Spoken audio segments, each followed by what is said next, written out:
గత ప్రభుత్వం job calendar అని నిరుద్యోగులందరినీ కూడా మోసం చేస్తే మరి తెలుగుదేశం ప్రభుత్వం వచ్చిన వెంటనే డిఎస్సి 16,347 పోస్టులు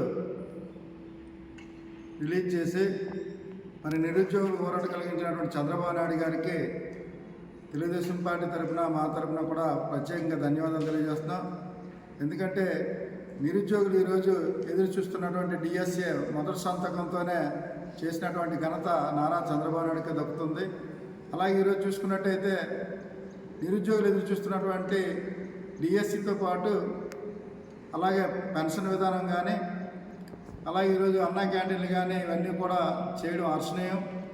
చంద్రబాబు నాయుడు గారికి ప్రజల తరపున మరి వీళ్ళందరి తరపున కూడా ప్రత్యేకంగా ధన్యవాదాలు తెలియజేస్తున్నాం.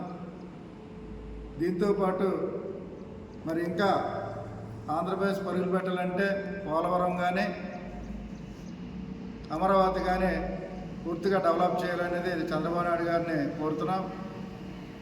సామాజికంగా ఆర్థికంగా రెండు విధాలు కూడా రాష్ట్రాన్ని గాడిలో పెట్టి ఈ 5 సంవత్సరాలు నాశనం అయిపోయినటువంటి వ్యవస్థలన్నింటినీ కూడా సమూల మార్పులు చేసి రాబోయే రోజుల్లో స్వర్ణాంధ్రప్రదేశ్గా తీర్చిదిద్దాలని నారా చంద్రబాబు నాయుడు గారిని వేడుకుంటున్నాం.